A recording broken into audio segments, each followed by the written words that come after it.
Hello students, कैसे हैं आप लोग। तो कंपनी लॉ के सीरीज़ में हमने लेक्चर 5 कर लिए हैं। मींस 5 चैप्टर्स हमने कंप्लीट कर लिए हैं, जिसमें मैंने आपको बताया था कि कंपनी क्या होती है, कंपनी कैसे बनती है, कंपनी का स्टार्टअप कैसे होता है, कंपनी में क्या क्या डॉक्यूमेंट्स लगते हैं, फिर उन डॉक्यूमेंट्स के लिए कौन से डॉक्यूमेंट लगते हैं, कहाँ रजिस्ट्री होती है, अगर उसमें कोई चेंजेस होंगे तो वो कहाँ होंगे। ठीक है, प्रोस्पेक्टस क्या होता है, सारी चीज़ें मैंने आपको उन 5 लेक्चरों में कंप्लीट करा दी है। तो जो स्टूडेंट्स वो लेक्चर नहीं देखे हैं तो वो प्लीज़ पहले उस लेक्चर्स को देख ले, ताकि उन्हें समझ में आ जाए कि हम क्या पढ़ रहे हैं। तो आज का जो वीडियो है वो लेक्चर 6 है और चैप्टर 6 है, जिसमें हम अंशों के बारे में पढ़ेंगे, मतलब कि शेयर के बारे में पढ़ेंगे। आप जितने भी स्टूडेंट्स हैं कॉमर्स वाले, उनको पता है कि शेयर्स क्या होते हैं, क्योंकि उन्होंने अकाउंट्स में भी पढ़ा है, 11th में भी पढ़ा है, 12th में भी पढ़ा है, फर्स्ट सेमेस्टर में भी पढ़ा है और सेकेंड सेमेस्टर की अकाउंटेंसी में भी वो है। तो आप लोगों को बखूबी पता है कि अंश जो होते हैं वो क्या होते हैं। ठीक है, अंशों को इंग्लिश में शेयर्स कहते हैं, मतलब शेयर कर देना। ठीक है, मतलब अपनी कंपनी किसी के नाम शेयर कर देना। अब जितनी भी शेयरिंग अमाउंट वो देते हैं उसके अकॉर्डिंग उन्हें वो शेयर दे दिए जाते हैं, और शेयर जो लेते हैं उन्हें शेयर होल्डर मतलब अंशधारी कहा जाता है। और अंशधारी कंपनी के जितने भी अमाउंट या जितने भी रकम का उन्होंने अंश खरीदा है, उतने ही अमाउंट और उतने ही अंशों की अकॉर्डिंग, उतने परसेंटेज के हिसाब से वो भी उस कंपनी के ऑनर होते हैं। उन्हें भी एक तरह से पार्टनर कहा जाता है। ठीक है, तो चलते हैं कि अंशों का मैंने आपको मीनिंग बता दिया क्या होता है। मैं आपको फिर भी जो मैंने लिखा है उसके अकॉर्डिंग बता देती हूँ, ताकि जिन बच्चों का बैकग्राउंड कॉमर्स से नहीं होगा उन्हें भी पता चल जाए कि अंश किसे कहते हैं। क्योंकि 11th-12th में जिन्होंने पढ़ रखा है, जो कॉमर्स बैकग्राउंड से होंगे उन्हें तो पता होगा, बट जिन स्टूडेंट्स ने नहीं पढ़ा होगा उन्हें नहीं पता होगा कि अंश किसे कहते हैं। ठीक है, तो हम समझ लेते हैं। अंश पूंजी वाली कंपनी की पूंजी को एक निश्चित रकम के हिस्सों से में विभाजित किया जाता है। ठीक है, इन्हें अंश कहा जाता है। इसका मतलब ये है कि कोई भी कंपनी जिसको जितनी पूंजी की ज़रूरत होती है, ठीक है, वो उसको विभाजित कर देता है अंशों में। उस मतलब विभाजित कर देता है, मतलब डिस्ट्रीब्यूट कर देता है। अगर जैसे किसी कंपनी की पूंजी 50,000 है, मतलब किसी कंपनी को स्टार्टअप में 50,000 चाहिए, तो वो उसको डिस्ट्रीब्यूट कर देगा। ठीक है, अब वो उनकी मर्जी है वो कितने अमाउंट में डिस्ट्रीब्यूट कर रहा है। तो मैंने इसे 5,000 का कर दिया, तो 5,000 का एक मतलब 5,000 शेयर्स होंगे। एक शेयर जो होगा वो 10 रुपये का हो, तो एक आदमी अगर 10 रुपये का खरीदेगा तो इस हिसाब से हमारे पास 50,000 रुपये जमा हो जाएंगे। ठीक है, तो वही चीज़ें ऐसे डिस्ट्रीब्यूट किया जाता है, तो इसे अंश कहा जाता है। ये अंश अलॉट होते हैं। ठीक है, ये शेयर वैल्यू होती है और ये शेयर मतलब शेयर अमाउंट होते हैं, मतलब एप्लीकेशंस होती है, शेयर्स होते हैं। ठीक है, अब जैसे मैंने यहाँ एग्जांपल लिखा है, यदि एक कंपनी की पूंजी 5,000 करोड़ है और इसे 10 रुपये वाले 1 करोड़ हिस्सों में बांटा गया है, तो प्रत्येक के हिस्से को अंश कहा जाएगा। तो जितने भी लोग जितना अंश खरीदेंगे उसके लिए वो अंश कहा जाएगा। कंपनी अधिनियम की धारा, ये ध्यान रखना है कि जब भी आप कोई कंपनी से रिलेटेड चैप्टर का कोई भी आंसर, कोई भी टॉपिक लिख रहे हैं, तो ये लिखना ज़रूरी है। इसके भी मार्क्स मिल जाते हैं आपको, कि आपको पता है कि वो किसी न किसी अधिनियम से जुड़ा है। आपको धारा याद हो ना हो, क्योंकि धारा इतनी सारी है आप याद नहीं कर सकते। ठीक है, तो आप बस इतना लिखेंगे कि कंपनी अधिनियम के अंतर्गत ये चीज़ें हैं, तो वो आपको मार्क्स मिल जाएंगे। ठीक है, तो कंपनी अधिनियम के अनुसार अंश का आशय कंपनी की अंश पूंजी में अंश होता है। इसमें स्टॉक को भी शामिल किया जाता है। ठीक है, जो भी पूंजी है उनकी, जो भी है, चाहे वो इंटेंजिबल हो इंटेंजिबल हो। जो कॉमर्स बैकग्राउंड से नहीं होंगे उन्हें पता नहीं होगा टेंजिबल और इंटेंजिबल क्या होते हैं। ठीक है, तो इसके लिए अगर आपको नहीं पता है तो प्लीज़ कमेंट में डाल दीजिएगा, मैं बता दूंगी। वैसे मैं बता देती हूँ कि टेंजिबल और इंटेंजिबल आप इस तरीके से सोच सकते हैं कि जिन्हें पैसों में बदला जा सकता है और जिन्हें पैसों में नहीं बदला जा सकता। इस तरीके से टेंजिबल और इंटेंजिबल असेट्स होती हैं। ठीक है, फिर कंपनी के अंश का तात्पर्य केवल धनराशि से ही नहीं है, बल्कि एक प्रकार के ऐसे हित से है जिसका धन में मूल्यांकन होता है, जो विभिन्न प्रकार के अधिकारों दायित्वों के अधीन होता है। ठीक है, अंशधारक तथा कंपनी के बीच एक अनुबंध स्थापित करता है। देखो, जो भी अंश लेता है, ठीक है, वो कॉन्ट्रैक्ट के अंतर्गत लेता है कि भाई हम इतना ले रहे हैं, हम इस नियम और इस रेगुलेशन के अकॉर्डिंग ही चलेंगे। ठीक है, अंश अधिकारों का एक बंडल है। इस तरीके से अंशों को बांटा जाता है। ठीक है, देखो यहाँ पे लिखा भी है, अंशों को ऐसी चल संपत्ति माना जाता है, मतलब टेंजिबल एसेट्स, जिन्हें कंपनी के अंदर नियमों में दी गई प्रक्रिया के अनुसार हस्तांतरित किया जा सकता है। टेंजिबल एसेट्स को कभी भी हम कैश में परिवर्तित कर सकते हैं, बट इंटेंजिबल को नहीं कर सकते हैं। ठीक है, चल और अचल संपत्ति होती है। एक्चुअली ये अकाउंट्स आपने इंग्लिश में पढ़ी है और ये हिंदी में लिखा हुआ है यहाँ पे। तो देखिए कि मैं आपको एक चीज़ इम्पोर्टेंट टिप दे रही हूँ, प्लीज़ स्किप मत कीजिएगा, क्योंकि मैं बीच बीच में वीडियो में एक टॉप पॉइंट आपको बताती रहूँगी। क्योंकि जो अंशों वाला चैप्टर है वो आपके अकाउंट्स में भी है, मीन्स कि आपके कॉरपोरेट अकाउंटिंग की भी बुक में है। आपका 90% सिलेबस जो है कॉरपोरेट अकाउंटिंग का वो इस चैप्टर पे बेस है। तो अगर आप ये समझ लोगे तो उसका थ्योरी बेस्ड आपको समझ में आ जाएगा, आपको समझने की ज़रूरत नहीं होगी। अगर उससे कोई क्वेश्चन आता है थ्योरी का तो आप लिख सकते हो। ठीक है, प्रैक्टिकल तो उसी में होगा, बट आप थ्योरी यहाँ से समझ सकते हो। आपका उसमें डिबेंचर वाला चैप्टर है, रिडम्पशन वाला है, वो सारा शेयर बेस्ड पे है। ठीक है, तो आप आराम से क्लियर कर सकते हो। इससे ये और कॉरपोरेट अकाउंटिंग दोनों एक दूसरे से लिंक है। यहाँ थ्योरी है और वहाँ प्रैक्टिकल है। फिर है इसकी विशेषता, हम विशेषता देख लेते हैं क्या है, क्यों ये विशेष है इतना। अंश या शेयर चल संपत्ति होते हैं जो कंपनी के अंतर नियमों में दी गई विधियों के अनुसार हस्तांतरित किए जाते हैं। ठीक है, कंपनी में जो भी कंपनी के अंतर नियम के अंदर जो भी नियम विधियाँ होंगी उनके अनुसार वो ट्रांसफ़र कर दिए जाते हैं अंशधारी को, जो उसे खरीदता है। ठीक है, फिर अंश पूंजी वाली कंपनी के प्रत्येक अंश के लिए एक क्रमांक सीरियल नंबर होता है। वह अंश किसी क्रमांक से पहना, अब देखो जैसे कि अब आपकी जैसे स्कूलों में भी था और कॉलेजेस में भी एक रोल नंबर होता है, उससे आपको पहचाना जाता है। आपके नाम से नहीं पहचाना जाता, रोल नंबर से पहचाना जाता है कि इस रोल नंबर, आप अभी भी कॉलेज में एग्ज़ाम देने जाते हैं तो आपको एक रोल नंबर मिलता है, एग्जामिनेशन रोल नंबर, उसके अकॉर्डिंग ही आप सीट पे बैठते हैं, उसी के अकॉर्डिंग आपको आंसर शीट्स मिलती है। तो उसी तरीके से अंशों पे भी एक सीरियल नंबर होता है, ताकि इससे पहचान सके कि ये नंबर इसके पास है, इस बंदे के पास है। नाम और कंपनी से नहीं पहचाना जाता। फिर एक सदस्य का उसके अंशों का पर स्वामित्व प्रकट करने के लिए कंपनी द्वारा अपनी सामान्य मुद्रा के अंतर्गत एक प्रमाण पत्र निर्गत किया जाता है, जिसे अंश प्रमाण पत्र कहते हैं। अब देखो जिस तरीके से जब आप अपने कॉलेज में एडमिशन कराया था तो आपको कॉलेज में एडमिशन कराने के टाइम तो नहीं मिलता है, बट उस टाइम रिसीप्ट मिलती है। जब आप कॉलेज पास आउट कर लेते हो तो आपको सर्टिफिकेट मिलता है ना, या कहीं से भी आपको एक सर्टिफिकेट दिया जाता है कि आप यहाँ से बेस्ड हो। उसी तरीके से कंपनी भी अपनी एक सर्टिफिकेट जारी करती है कि ये शेयर सर्टिफिकेट है कि भाई ये बंदा हमारी कंपनी से जुड़ा हुआ है, इसने इतने शेयर लिए हैं, इस नियम के अंतर्गत लिए हैं, ये नियम फॉलो करने वाला है। ठीक है, इसने इतने पैसे दिए, ये सारी चीज़ें उसमें मेंशन होती है। ये सर्टिफिकेट उसको दे दिया जाता है ताकि फ्यूचर में उसको कोई प्रॉब्लम ना हो। ठीक है, आगे हम पढ़ेंगे कि स्टॉक की परिभाषा क्या होती है। अब स्टॉक क्या होता है, स्टॉक मार्केट तो आपने बहुत सुना होगा, आप इतने कॉलेज स्टूडेंट्स हैं तो स्टॉक के मामले में तो आपको पूरी नॉलेज होगी ही। फिर है स्टॉक की परिभाषा। स्टॉक किसे कहते हैं, आजकल आपने न्यूज़ में सुना होगा या सुन भी रहे होगे, गोल्ड के रेट बढ़ गए हैं, तो उसमें एक और चीज़ आती है, स्टॉक इतनी बढ़ गई, स्टॉक मार्केट गिर गई है, स्टॉक मार्केट उठ गई है। वो क्या होते हैं, वो शेयर होते हैं कि इस कंपनी, अगर शेयर मार्केट उठ गई है तो इसका मतलब है कि अगर जिसने 10 रुपये का ख़रीदा होगा शेयर, उसके 12 रुपये हो गए, मतलब उसको पे लाभ हो गया। अगर शेयर मार्केट गिर जाए तो उसे लॉस हो जाएगा।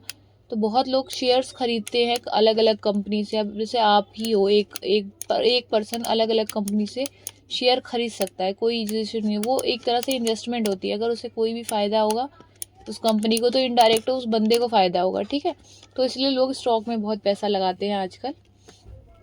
तो इसका मतलब क्या है, अंशों के अंतर्गत स्टॉक भी आता है। अंशों एवं स्टॉक में अंतर अभिव्यक्त या विवेचित है।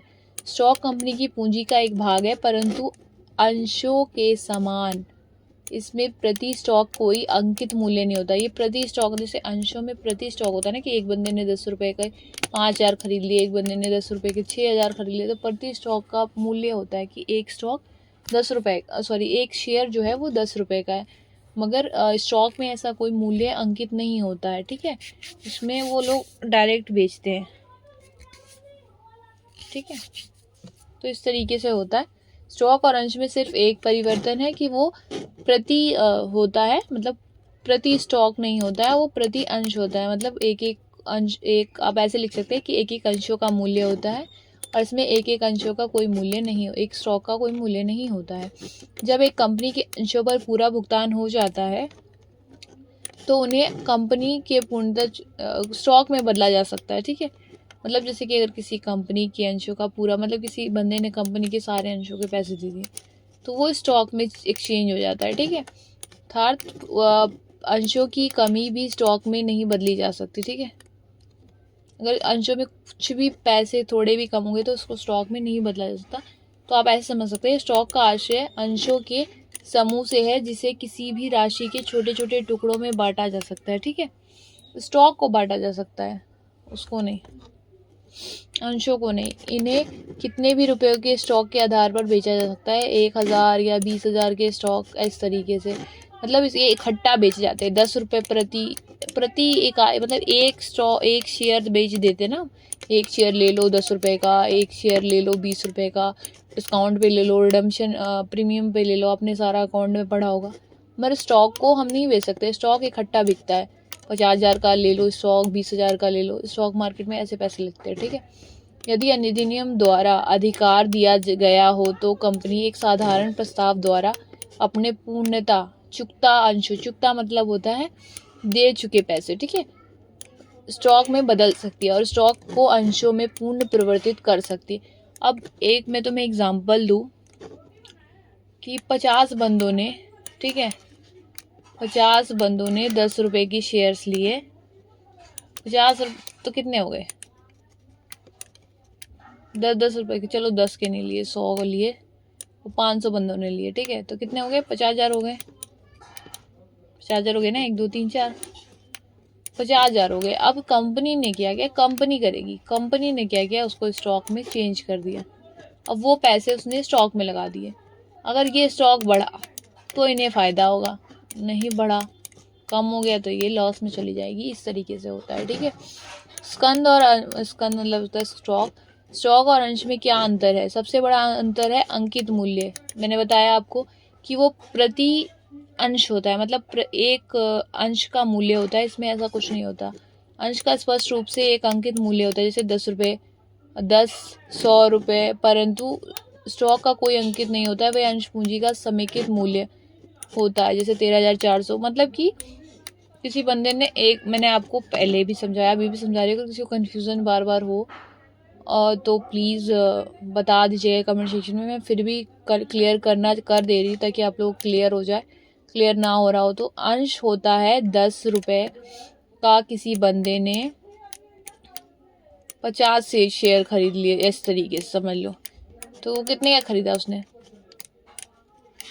500 का ही खरीदा, मतलब वो 500 रुपये का ही मालिक है किसी कंपनी में। मगर ये 500 रुपये स्टॉक होते हैं, ये अंश हुए, किसी बंदे ने अंश, अंश क्या, अंश होता है प्रति एक, मतलब एक शेयर का प्राइस है ये। अब जैसे मैं आपको एक बार एक अच्छे तरीके से बताती हूँ, जैसे आप रिटेल में और होलसेल, आपको समझ में आई ये बात, रिटेल और होलसेल। अब किसी बंदे ने एक रिटेल शॉप, मतलब एक जाके दुकान पर कोई भी चीज़, एक चीज़ खरीदी, उसने पैसे दिए 10 रुपये, ठीक है। वही चीज़ उसने होलसेल से जाकर 10 का बंडल खरीद लिया सीधे, तो 10 का बंडल हो गया 100 रुपये, इस तरीके से। तो ये 100 रुपये जो होगा वो स्टॉक होगा, मतलब कि जो इकट्ठा मूल्य होता है ना वो होता है स्टॉक, और जो टुकड़ों में होता है उसे अंश बोला जाता है, ठीक है। फिर हस्तांतरण, जब कभी अंश का हस्तांतरण करना होता है तो पूरा अंश ही ट्रांसफ़र किया जाता है, ठीक है। अंश का कोई भाग हस्तांतरित नहीं किया जाता, मतलब कि जितना भी पैसा जिस बंदे ने दिया है वो पूरा का पूरा उसको ट्रांसफ़र करना होता है, थोड़ा थोड़ा नहीं। मगर स्टॉक को किसी भी रकम में बांटकर हस्तांतरित किया जाता है। अगर 50,000 का स्टॉक है तो अगर कंपनी चाहे तो उसको 5,000 भी दे सकती है, ऐसा कोई इश्यू नहीं है, ठीक है। मगर अगर उसने अंश 5,000 खरीदे हैं तो उसको 5,000 ही ट्रांसफ़र करने पड़ेंगे डायरेक्ट, ना कि वो 500 रुपये करेगा, ठीक है। फिर एक क्रमांक, एक सीरियल नंबर होता है अंशों के लिए जो अंश लेते हैं, ठीक है। जैसे प्रत्येक अंश के लिए एक पृथक क्रमांक निर्धारित होता है, परंतु स्टॉक के लिए कोई क्रमांक निर्धारित नहीं होता है। फिर निर्गमन पर प्रतिबंध, कोई भी कंपनी प्रारंभ में स्टॉक का निर्गमन नहीं कर सकती, परंतु अंशों का निर्गमन प्रारंभ में किया जाता है। मतलब कि स्टॉक को दे देना, स्टॉक को दे देना, तो स्टॉक नहीं दिया जा सकता, वो लास्ट में ही दिया जा सकता है जब पैसे इकट्ठे हो जाए। पर अंशों को तुरंत जब पैसे आए, एक बंदे ने भी खरीदे, उसे शेयर सर्टिफिकेट दिया और ट्रांसफ़र कर दिया, इस तरीके से होता है, ठीक है। पूर्ण दत्त होना, एक अंश का पूर्ण रूप से चुकता होना आवश्यक नहीं है। अगर किसी का मन है तो वो नहीं भी लेगा, वापस कर देगा, मगर पूर्ण रूप से चुकता अंशों को ही ट्रांसफ़र किया जाता है स्टॉक में, मतलब परिवर्तित किया जाता है। अतः स्टॉक सदैव ही पूर्ण चुकता ही होते हैं, मतलब पूरी तरीके से पे होते हैं तभी स्टॉक दिया होता है वो, ना कि ये कि आपने थोड़ा सा अमाउंट पे किया और आपने वो कर लिया, वो सिर्फ अंश में होता है, ठीक है, उसमें नहीं होता है। फिर है राशि की एकता, एक वर्ग के सभी अंशों को अंकित मूल्य एक ही सा ही होता है, परंतु स्टॉक को विभिन्न राशि में टुकड़ों में बांटा जाता है, इसीलिए उनकी रकमें भिन्न। मैंने जैसे आपको ऊपर भी बताया, हस्तांतरण किस तरीके से होता है, हस्तांतरण पूरे अंश का हो जाता है, मगर स्कंद मतलब स्टॉक जो होता है वो थोड़ा बांट के होता है। उसी तरीके से राशि की एकता, मतलब कि इसमें क्या होता है कि इसमें एक शेयर का भी पैसा होता है, मतलब एक शेयर 10 रुपये का है, या किसी ने कंपनी ने एक शेयर 100 रुपये का बेचा, इस तरीके से। मगर इसमें क्या होता है, इसको टुकड़ों में बांटा जाता है। अब देखो, सारे अंशधारियों के लिए ये 10 ही रुपये होगा, और सारे अंश मतलब सबके लिए 100 ही रुपये होगा। मगर स्टॉक में क्या होगा, किसी के लिए 5,000 का अंश मिल गए तो हो गया, किसी के लिए 50,000 भी हो सकता है, या 50,000 को टुकड़े में करके 2,000 भी कर सकते हैं, तो इस तरीके से दिया जाता है, ठीक है। नेक्स्ट पॉइंट है सदस्य होना। अंशधारी कंपनी का सदस्य होता है, जबकि स्टॉकधारी कंपनी का सदस्य नहीं होता, परंतु यदि पार्षद अंतर्नियम में ऐसी व्यवस्था हो तो वे कंपनी का सदस्य भी हो सकता है। मगर देखो, पार्षद अंतर्नियम मैंने आपको बताया था, इसमें कुछ रूल रेगुलेशंस होते हैं, जिसके अंतर्गत अगर वो चाहे, अगर वो एड ऑन करवाना चाहे, अगर इसके अंदर है, तो वो स्टॉकधारी, जिन्होंने स्टॉक लिया है, वो कंपनी का सदस्य हो सकता है। मगर ऐसा अगर नहीं है तो वो नहीं हो सकता है। मगर अंशधारी, मैंने आपको स्टार्टिंग में ही बताया था चैप्टर के, हर अंशधारी, चाहे उसने 10 ही रुपये का शेयर खरीदा हो, वो उस कंपनी का 10 रुपये का मालिक होगा, ठीक है। फिर है लोकप्रियता, अंश अधिक लोकप्रिय होते हैं परंतु स्टॉक नहीं, क्योंकि स्टॉक जो है, स्टॉक मार्केट बहुत जल्दी गिरती है और बहुत जल्दी बढ़ती है, तो लोग उसमें पैसा नहीं लगाना पसंद करते हैं, इसलिए वो अंश ले लेते हैं। क्योंकि अंश में क्या होता है, अंशों में अगर फ़ायदा नहीं होता है तो आपको उतने पैसे वापस मिल भी जाते हैं, मगर स्टॉक में नुकसान हो जाता है, ठीक है। निर्गमन का अधिकार, इसमें पॉइंट नहीं लिखा था, ये 8वां पॉइंट है, सॉरी। कंपनी अधिनियम की व्यवस्थाओं के अधीन पार्षद सीमा नियम के आधार पर कंपनी को अंशों के निर्गमन का अधिकार है, परंतु अंशों के स्कंद में देखो, मैंने ऊपर भी बताया था, टॉपिक वही है, थोड़ा सा ये है कि यहाँ पे टॉपिक था ये, निर्गमन पर प्रतिबंध है, ठीक है, मतलब आप हम ट्रांसफ़र नहीं कर सकते उसको। निर्गमन का अधिकार यही है कि आप कंपनी अधिनियम के अनुसार हम कंपनी के अंशों का ट्रांसफ़र कर सकते, कि वो अधिकार हमारे पास है, मगर हम स्टॉक का नहीं कर सकते, ठीक है, उसमें ऐसी कोई व्यवस्था नहीं है। फिर है अंशों का प्रकार। अब कितने टाइप के शेयर्स होते हैं ये पढ़ेंगे। अंश भी बहुत टाइप के होते हैं, मतलब शेयर जो होते हैं वो बहुत टाइप के होते हैं, तो नॉर्मल भी, मतलब इक्विटी, जैसे आपने पढ़ा होगा इक्विटी शेयर कैपिटल होती है, तो इस तरीके से बहुत सारी होती है, ठीक है। प्रेफरेंस शेयर्स होते हैं। इसमें क्या है, देखो, साधारण अंश पूंजी, प्राथमिक एवं अधिमानी अंश पूंजी, ये आपने इंग्लिश में पढ़ रखा है, तो हिंदी में थोड़ा सा अजीब लग रहा होगा। साधारण अंश इक्विटी शेयर आपने अकाउंट्स में पढ़ रखा है, इक्विटी शेयर्स, कैपिटल अकाउंट, इस तरीके से। प्रेफरेंस शेयर्स होते हैं, प्राथमिक और अधिगामी, इनको हिंदी में ये पढ़ा जाता है। आज हिंदी में भी पढ़ लो अकाउंट्स, ठीक है, कि क्या कहा जाता है। जो कंपनियां कंपनी अधिनियम 1956 में के पहले से स्थापित है उनमें इक्विटी शेयर के स्थान पर ऑर्डिनरी शब्द का प्रयोग किया गया है। तो ये ध्यान रखिएगा, ऐसा कुछ है नहीं, इक्विटी शेयर और ऑर्डिनरी शेयर सेम ही होते हैं। ऑर्डिनरी मतलब साधारण होते हैं, ठीक है, साधारण होते हैं, इसमें कोई इश्यू नहीं है। ज़्यादातर कंपनियां इक्विटी शेयर ही इसी की एप्लीकेशन आगे करती है, इसी को अप्लाई करती है, ठीक है, इसी को कहते हैं, इसी के लिए इनविटेशन देती है। तो अंश कितने प्रकार के हो गए, इसका वर्गीकरण किया गया है। प्राथमिक मतलब प्रेफरेंस शेयर को किस तरीके से किया गया ये देख लो। असंचयी नॉन कॉमुलेटिव आपने पढ़ा नहीं होगा अकाउंट्स में क्योंकि ये वर्ड्स आते नहीं है, ठीक है। संचयी, कॉमुलेटिव, परिवर्तनीय, कन्वर्टेबल, फिर है अपरिवर्तनीय जिन्हें चेंज नहीं किया जा सकता, नॉन कन्वर्टेबल, मोचनीय, रिडीमेबल, हाँ मैं खुद भूल गई, सॉरी। तो जो रिडम्पशन होता है ना वही यही है कि रिडम्पशन हो गया शेयर का, वो चीज़ याद आ गया होगा बहुत स्टूडेंट्स को जो रिडम्पशन चैप्टर पढ़ते थे, redemption of equity share capital, इस तरीके से मतलब वो ख़त्म हो गया इस तरीके से। साधारण अंशों को मतलब वापस भी किया जाता है ना, ख़त्म भी किया जाता है, उस तरीके से होता है। फिर साधारण अंश मतदान अंश अधिकार के साथ और लाभांश के बारे में विशेष अधिकार के साथ। तो ये सारे टाइप्स हैं कि कितने टाइप्स के अंश जो है वो होते हैं, ठीक है। अब हम पढ़ते हैं प्रेफरेंस शेयर्स होते क्या हैं, ठीक है। प्रेफरेंस शेयर क्या होते हैं? पूर्वाधिकार अंशों का आशय ऐसे अंशों से है जिन्हें दोनों लाभांश संबंधी एवं पूंजी की वापसी के संबंध में प्राथमिकता दी जाती है, ठीक है। मतलब समझ में नहीं आया, मतलब लाभों के लिए भी और पूंजी की वापसी मतलब पैसे वापस देने के लिए भी, दोनों के लिए ही यूज किया जाता है, ठीक है। फिर है लाभांश संबंधी प्राथमिकता का आशय ये है कि कंपनी के लाभ जब अंशधारियों में बांट दिए जाते हैं तो इस श्रेणी के अंशधारियों को लाभों में से सर्वप्रथम एक निश्चित दर से एक निश्चित राशि लाभांश रूप में पाने का अधिकार प्राप्त होता है। अब देखो प्रेफरेंस शेयर क्या होते हैं ना, प्रेफरेंस शेयर में अगर प्रॉफिट होता है कंपनी को तो वो क्या करते हैं, सबसे पहले उसमें से प्रॉफिट जो होता है वो एक रेशो के अकॉर्डिंग शेयर होल्डर्स में बांट देते हैं, मतलब जो भी उनका शेयर होता है उनके हिसाब से उनको बांट देते हैं। तो ये प्राथमिकता दी जाती है उनको कि लाभांश उनको पहले ही बांट दिया जाता है, ठीक है। ये चीज़ समझ में आ गई आपको कि लाभांश सबसे पहले बांट दिया जाता है। फिर है पूंजी की वापसी के संबंध में प्राथमिकता का आशय ये है कि जब कंपनी का विघटन होता है, मतलब जब कंपनी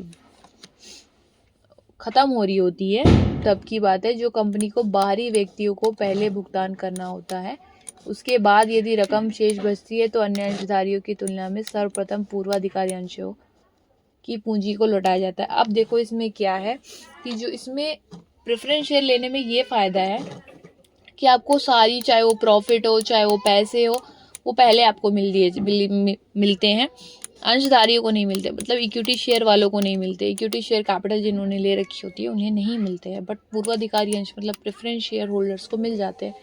देखो इसमें लिखा है फर्स्ट आपको लाभ भी मिलेगा इसमें, मतलब लाभ के लिए भी सबसे पहले प्राथमिकता दी जाएगी। अगर कंपनी वाइंड अप हो रही है, कंपनी बंद हो रही है, तो उसके अकॉर्डिंग भी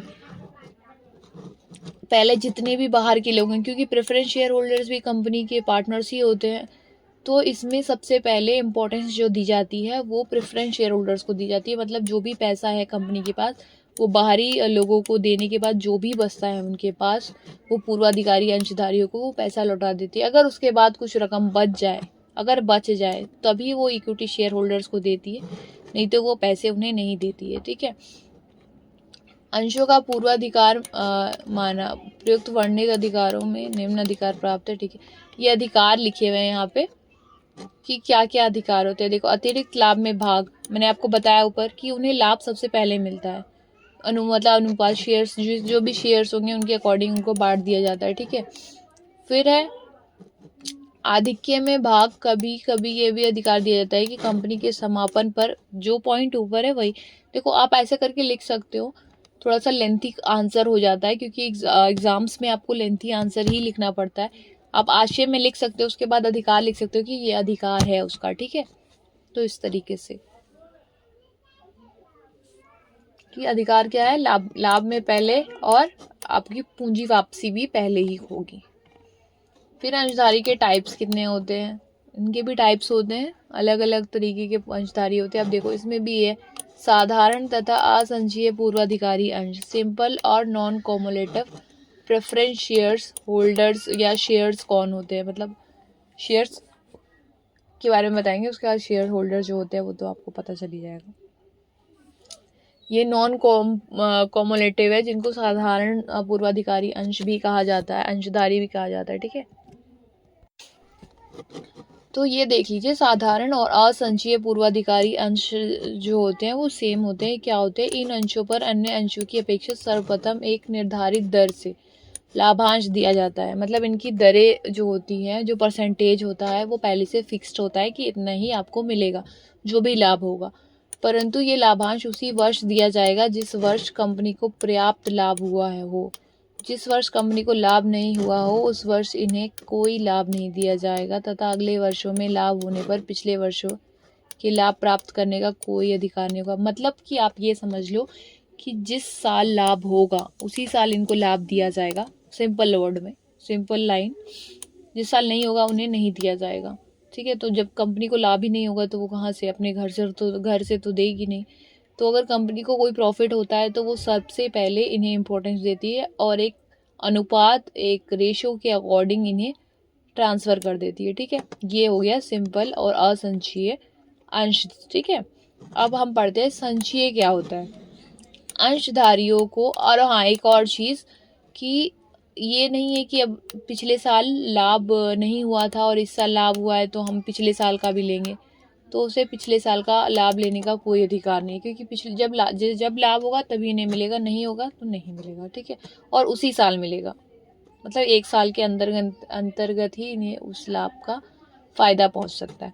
अंशधारियों को संचयी पूर्वाधिकार अंशों पर निश्चित दर से लाभांश प्राप्त करने का अधिकार तो प्राप्त है, पर साथ ही उन्हें ये भी अधिकार होता है कि यदि कंपनी को किसी वर्ष लाभ ना हो तो उस वर्ष वाले बकाया लाभ को अगले वर्ष वाले लाभ में से प्राप्त कर सकती है।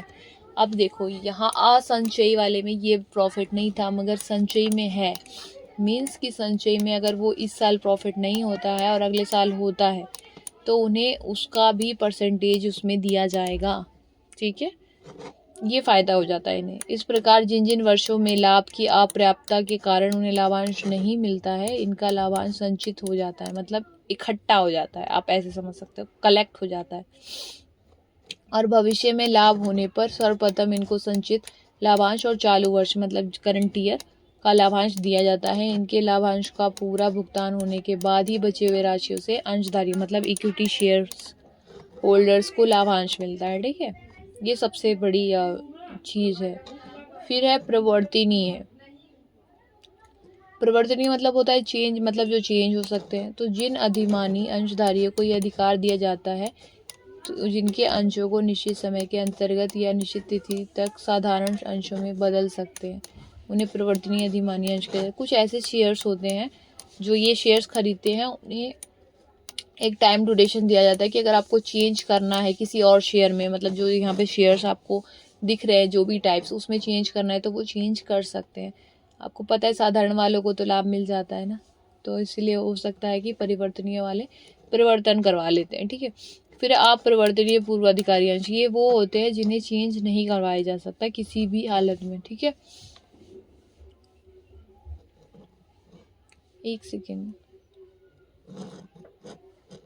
जिन अधिमानी अंशधारियों को ये अधिकार नहीं दिया जाता है कि वह, हाँ देखो इसमें अधिकार नहीं मिलता है, ये अपरिवर्तनीय होते हैं, ये चेंज नहीं होते हैं, बट ये परिवर्तन है तो ये चेंज हो सकते हैं। फिर है मोचनीय, शोधनीय, ठीक है। रिडेम्बल प्रेफरेंस शेयर, ऐसे कि रिडम्पशन का है, ये भी जियोलॉजी के हम बोलने के लिए, ठीक है। एक अंशों द्वारा सीमित कंपनी ऐसे अधिमानी अंश निर्गमित कर सकती है जिनकी राशि कंपनी की इच्छाओं पर लौटाई जा सकती है, परंतु ये अवधि 20 वर्ष से अधिक नहीं हो सकती। अर्थात मोचनीय अधिमानी अंशों की रकम 20 वर्ष के अंदर वापस करनी होती है, सिवाय संरचना परियोजना कंपनियों के, मतलब जो इंफ्रास्ट्रक्चर कंपनीज होती है उनके अंतर्गत ऐसा नहीं होता है, मगर जो कंपनीज चाहती है कि उन्हें उनका पैसा वापस चाहिए, तो वो 20 वर्ष के अंतर्गत हो वापस ले सकते हैं। इससे पहले या उसके बाद नहीं, इससे पहले ले सकते हैं बट इसके बाद नहीं ले सकते, ठीक है। 20 वर्ष तक होता है उनको अलाउ कि आप रिडम्पशन कर सकते हैं, आप अपना पैसा वापस ले सकते हैं, और उसके बाद नहीं ले सकते, ऐसा उससे अधिक नहीं होना चाहिए, ठीक है। तो ये चीज़ है।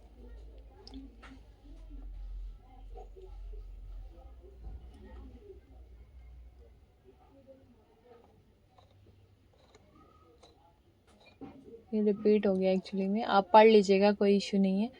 फिर है भागयुक्त प्राथमिक अंश। इन अंशों पर निर्धारित दर से लाभांश मिलने के बाद यदि कंपनी को अतिरिक्त लाभ हो तो भागयुक्त प्राथमिक अंशधारियों को उस लाभ में से हिस्सा बांटने का अधिकार होता है, तो ये ले सकती हैं, ठीक है। ये भी वही है कि आप ले सकते हो। यहाँ अतिरिक्त लाभ का आशय उस लाभ से है जो कंपनी के विभिन्न प्रकार के अंशधारियों को उनके अधिकारों के अनुसार बांटने पर पश्चात बच जाता है। कंपनी के समापन के समय सामान्य अंशधारियों के साथ अतिरिक्त संपत्तियों को भागयुक्त प्राथमिक अंशधारियों को भी बांटा जाता है। ये ध्यान रखना क्या है, कंपनी के समापन के समय मतलब जब कंपनी वाइंड अप हो रही होती है तो जो भी पैसा बचता है अंशधारियों मतलब अंशधारियों के साथ अतिरिक्त संपत्तियों को भागयुक्त, ठीक है, अंशधारियों को देने के बाद जो भी बचता है, जो भी बच गया तो वो फिर प्राथमिकता देते हैं कि वो इन्हें दे दे, ठीक है। ये अतिरिक्त लाभ एक पूंजी दोनों के लिए भागयुक्त हो सकते हैं, ये दोनों ही ले सकते हैं जो भी बच गया। फिर अभागयुक्त प्राथमिक अंश, इन्हें केवल निर्धारित दर पर ही लाभांश मिलता है। इन्हें सिर्फ रेट्स होती हैं कि भाई इन परसेंटेज पे मिलेगा, इन रेशियो पे मिलेगा, ठीक है। कोई भी कंपनी प्राथमिक अंश साधारण प्रस्ताव पारित करके निर्गत कर सकती है जिनकी राशि की वापसी कंपनी की इच्छा पर उन शर्तों पर हो इस प्रकार किया जाएगा। तो कुछ नहीं है, जैसे उसमें मिल सकती है, इसमें नहीं मिल सकती, इस तरीके से है। समता और समानता। अब आई इक्विटी शेयर की बारी।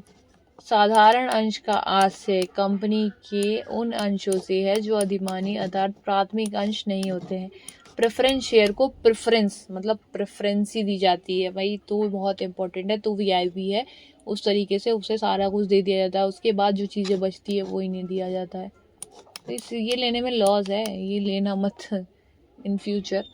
तो आप प्रेफरेंस शेयर पे इम्पोर्टेंस दे सकते हैं कि आप भाई वो ख़रीदे, ये कोई अगर ले रहा है शेयर्स तो वो प्रेफरेंस शेयर को ही प्रेफरेंस ही दे, इसे ना दे, क्योंकि इसमें थोड़ा सा लॉस होता है, ठीक है। साधारण अंशधारी को लाभांश कंपनी के विभाजन योग्य लाभ में से अधिमानी अर्थात प्राथमिक अंशधारियों को लाभांश बांटने के बाद ही मिलता है, मतलब प्रेफरेंस शेयर होल्डर्स को। यदि प्राथमिक अंशधारियों को लाभांश बांटने के बाद कोई लाभ नहीं बचता है तो इन्हें कोई भी लाभ, कोई प्रॉफिट नहीं मिलता है। यदि किसी दर पर लाभांश देना चाहिए, इन्हें किसी दर पर लाभांश देना चाहिए, कंपनी के लाभों को देखते हुए निवेशक मंडल निर्णय करते हैं। इसी प्रकार समापन की दशा में अधिमानी अंशधारियों को पूंजी लौटाने के बाद ही इनकी पूंजी लौटाई जाती है। तो प्रेफरेंस शेयर होल्डर को ये लोग प्राथमिकता देते हैं, चाहे वो कंपनी की समापन हो, प्रॉफिट हो या कुछ भी हो, वो पहले उन्हें सारी चीज़ें देते हैं। अगर उससे बच जाता है तो इन्हें प्रॉफिट दिया जाता है, और नहीं बचता है तो इन्हें प्रॉफिट नहीं मिलता है, ठीक है। नेक्स्ट पॉइंट है आपका साधारण अंशधारियों के मतदान अधिकार, ठीक है।